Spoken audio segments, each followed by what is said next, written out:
There can only be one. There can be only one.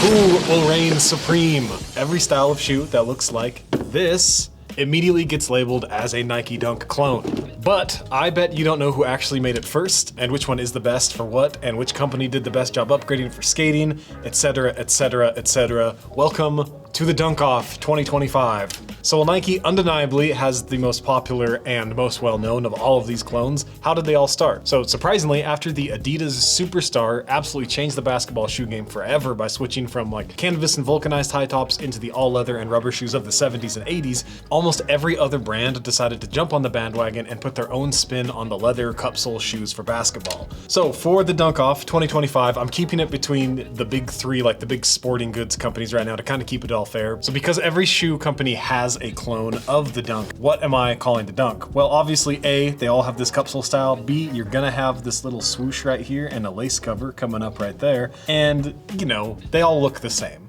You'll probably be surprised who actually did this first. So if you have any guesses, put them in right now. Also, if you see all these tags running around, it's our shoey decimal system. It's how we keep everything straight. So who made it first? Up first, debuting in 1981, we have the ASICS. Surprisingly, the ASICS Japan. So the brand is ASICS, the style is the Japan Pro, weighs 13.7 ounces, it retails for $105, it's made in Cambodia, and the positioning from the website says the Japan Pro shoe is based on the Faber Japan S basketball shoe from 1981, but is updated for today's skateboarding standards. So the upper is formed with leather paneling and triple stitching on the heel and the toe area to help improve durability. It also incorporates an elastic band and thicker tongue to help create better comfort and supportive fit. Up second, releasing in 1983 is the New Balance. So the brand, we have the New Balance Numeric, which is the skating division of New Balance. The style is the 480. The weight is 1 pound. They retail for $99.99. They're made in Indonesia, and the positioning from the website says, inspired by styles worn by skaters in the 80s and 90s, these shoes are built for life on and off the board. Last but not least, releasing in 1985, the Nike Dunk. So the brand is Nike SB, which is skateboarding division. The style is the Dunk Low Pro. The weight is 15.5 ounces. They are made in Vietnam, and the positioning from the website says,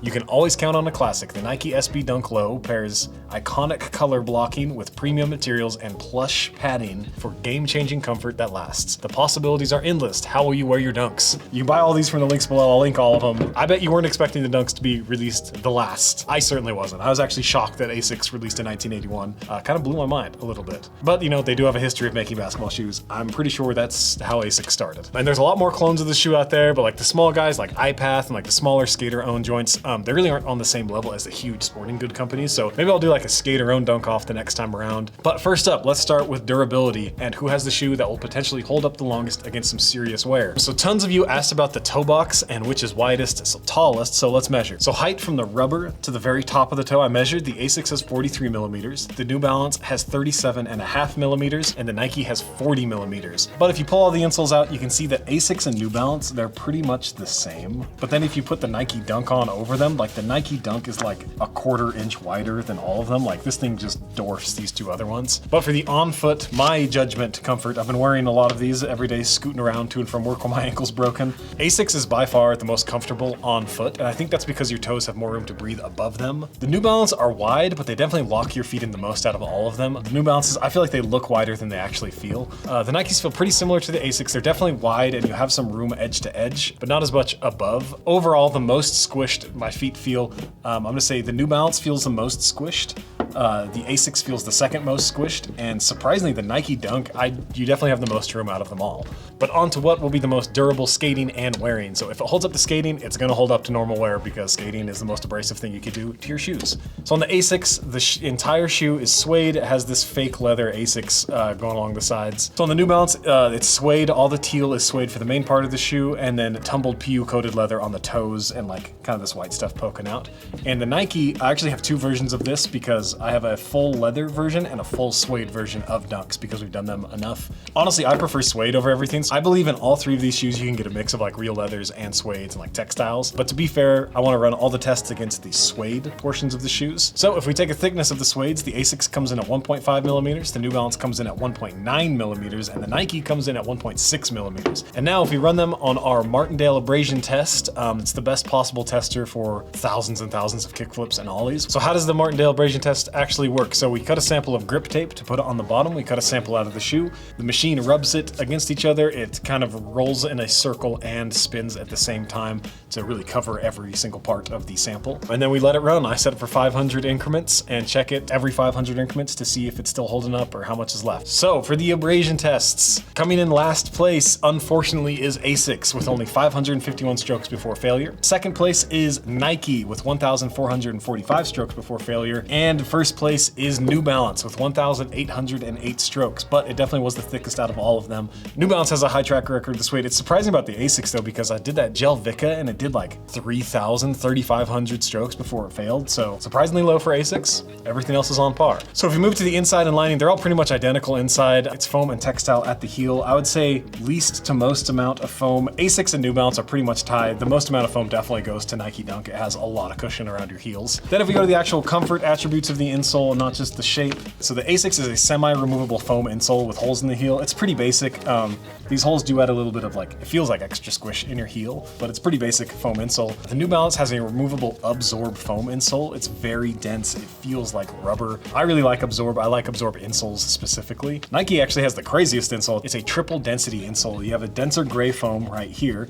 This foam is super duper soft, and then you have the classic Air Zoom unit in the heel. It's actually very cool, but I think that this insole is why I don't love to skate the Dunks that much, but I'll reserve all of the judgment till it's cut in half when we can see everything on the inside. All right, so if we move to the comfort tests, we're gonna start with a Phatty tongue test to see who has the biggest tongue. ASICS, we measured it, comes about 20 millimeters worth of foam in this tongue. New Balance is 10 millimeters worth of foam at this tongue, and Nike gets the Fat Tongue Daddy Award. It has 35 millimeters of foam in the tongue. If you like a big fat tongue, do the Nike Dunk. If we ran the ball drop test on this, the ASICS, it comes in at 16 inches, the New Balance comes in at 16.7 inches, and the Nike comes in at 17 inches. So this one's definitely gonna feel the most responsive. That Air Zoom unit packet is pretty solid. I really like the New Balance, how it feels. They're all within, you know, an inch of each other, so they all feel pretty similar on foot. But if we flip it over to do the bar drop test to see how it gets impacted by a heavier drop, the ASICS, it bounces back up 5.1 inches, the New Balance bounces up 2.4 inches, and the Nike bounces up 7.5 inches. So I'm kind of on the opinion that the lower the number, the more cushion you're gonna get. So I think the New Balance is gonna like protect you from impacts the best. The Nike is still pretty good, but I think that Air Zoom unit in there really like bounces it way up. And the ASICS is pretty average overall. Now if we go to the flexibility test, which is probably one of the most important tests that no one really thinks about, is how stiff are these shoes. We put it on a very scientific flexibility test where we push it down on a scale and see how many pounds it takes to fold it in half. So ASICS comes in at 16 pounds to push down. New Balance comes in at 18 pounds to push down. It's pretty stiff. And then Nike, which also feels pretty stiff, comes in at 17 pounds. So stiffest, second stiffest, softest. But which one's gonna be the most breathable? So all three have like this perforated toe. ASICS actually has holes. These holes on the side actually go all the way through the shoe, like you can see through it, which is kind of crazy. And it's pretty comparable between the New Balance and Nike. Nike definitely has the most foam. So in order of breathability, I think the ASICS is gonna be the most breathable. New Balance will be the second most breathable, and the Nike will be the least breathable just because it has the most foam around it that kind of traps everything inside. So let's cut these all in half, see what else is on the inside. This is really what's gonna impact you the most while you're skating and wearing them. I've never even cut the ASICS before, so I'm pretty excited to see what's inside of them. Let's cut these things in half. These are all of our handmade wallets that we sew right here in the shop, cut out right here in the shop, and we don't use sewing machines. We do it the old school way with the saddle sewing technique that they use to make saddles instead of the sewing machine. It's one piece of thread, 2 needles, and weaving in and out of the thread all the various colors from tan, light brown, medium brown, dark brown, and black, but more importantly, the various wallets. So starting with the smallest and the first, the one that really launched the brand on Kickstarter, the Claude wallet, 2 pockets, 1 shorter pocket and a bigger pocket behind with the rolled edge so you can hold more cards. Same thing with the slim wallet, it's just a redesign of this. Same concept, 2 pockets, rolled edge for the bigger pocket. Then the Big Daddy version of the Slim, the SPB, that we actually made this pattern for the shattered backboard cut in half way early in the YouTube days, but it has 2 card pockets in the front and that bigger cash pocket with the rolled edge. Then to the Swayze, the one I use probably most every single day. So it's got 4 card pocket so you can really partition off and separate your cards. And if that's not enough card room and you want a little cash room, you can go to the Togo. 2 big pockets where you can store cash folded once and 4 card pockets. If you're old school and you want the traditional bifold, same concept here, but you've got 6 cash pockets with these little hidden pockets back here and that cash slot there, traditional bifold. And the biggest daddy of them all, the travel wallet, a little spot for your boarding pass and your passport, your ID, all your credit cards, all the junk that you're gonna accumulate on the trip, even this little hidden pocket right there. So check these all out below.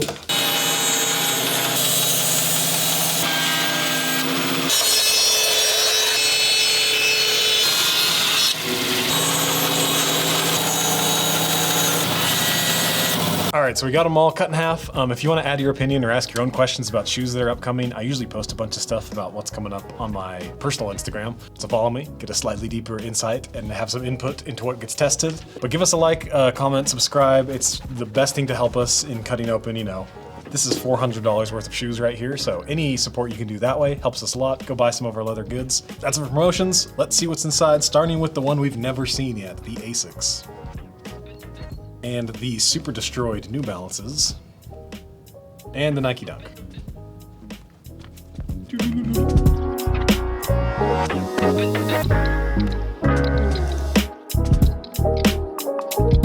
So let's talk about the inside. So on the ASICS, I'm actually very surprised. So this is the first ASICS that I've cut that doesn't have the foam midsole. It just has the egg crate outsole and has a pretty thick foam, like lasting material. So you still get a lot of squish in there. And then you see, if we go to the New Balance, it has this full length fuel cell foam midsole, which is really nice. Fuel cell is like, I believe it's their nitrogen infused foam, which is used in their high performance running shoes. It's in the heel of the 1010. I didn't realize the whole thing was fuel cell though. And it's coming in around 20 Shore A, which is really soft for how like responsive and dense it actually feels. And then Nike, you have this thinner foam midsole that skives down to nothing in the forefoot. It's around 35 Shore A, so it's a little denser than the New Balance, and which makes sense for how dense it feels. So now if we go to the arch information, because some of these have a much different feel on foot than the others.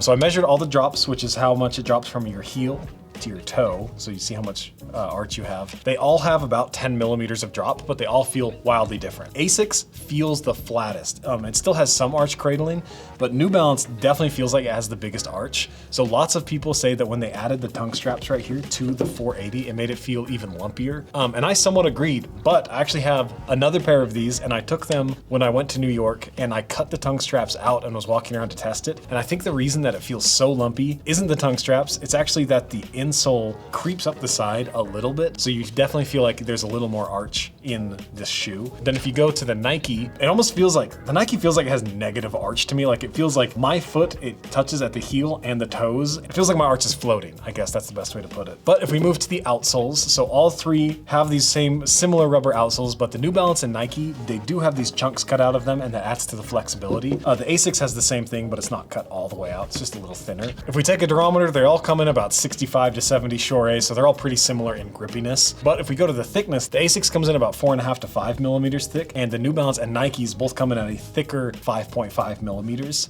So they're gonna last a little longer. And the final note is that on the Nike and New Balance, this cup sole stitch on the outside is actually real, and the ASICS unfortunately is not real. I always like to have double redundancy just in case, but you're definitely gonna be kicking through the stitching fast anyways. That's about probably the most detailed look you can possibly get at every aspect of every one of these shoes, but what does that actually mean to you and your skating? So I'll go through one by one. ASICS. So this one definitely feels the lightest and most flexible out of all of them. So when I was in New York and I had only taken my pair of 480s, they're good for my skating, but the arch was just killing my foot walking around. And I actually went into, I think it was Labor. I went into Labor Skate Shop and bought a pair of Japans, and it was a world of relief for walking. It was like, oh, it was like a breath of fresh air walking around in them.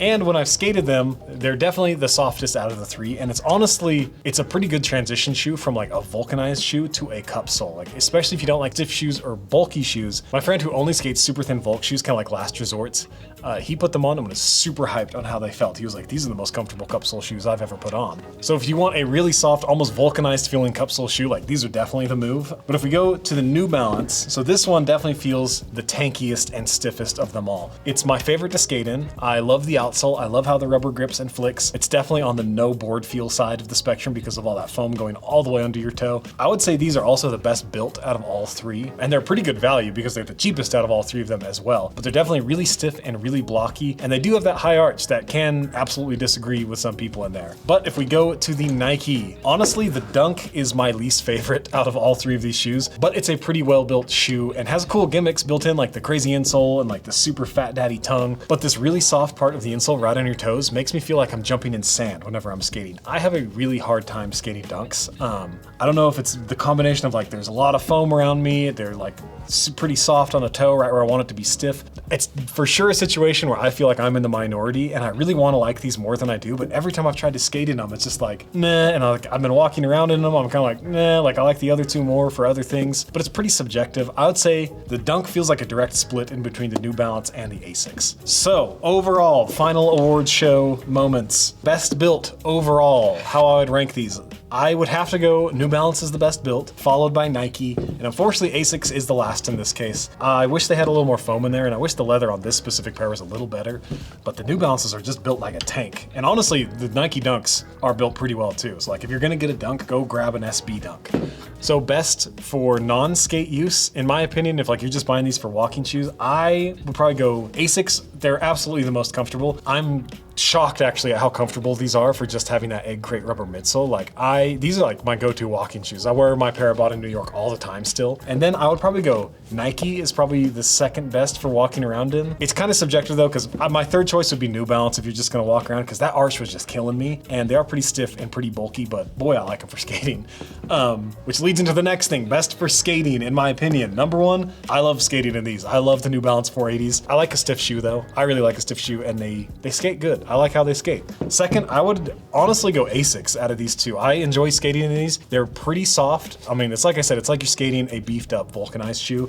And then last place, which a lot of people probably aren't gonna like, that I don't like skating in Dunks. I wish I did. I think Dunks look sick. Well, I thought Dunks looked sicker until they got way too popular and blown out of proportion and people are reselling them for like $500. But it's your classic shoe, you know? I just don't love skating in them, and I know I'm in the minority there. So that's all of the information you can possibly want about these Dunks. I feel like I should definitely do a like independent skater-owned Dunk off. But you know, these three big, pretty funded sporting goods companies, I feel like they're pretty fair. So let me know what you think, which one is your favorite, if you've had any good or bad experiences switching between the three, because while they all look very similar, they feel wildly different. I can't believe how many people I see wearing the Japan Pro right now. I feel like it's kind of having its own little moment. Maybe it's fatigued, like Dunk fatigue. People are switching to new things, but let me know what you think. Like, comment, subscribe. Oh, sign up for the skate testing pool because my ankle's broken right now, so I'm looking for people to skate some shoes potentially. We have a whole bunch of cool shoes coming up. Let me know what you want to see. Like, I might do that Vans waffle cup. Like, I might do a big Vans showdown to be like, what Vans is right for you? Anyways, that's it for me. See you later.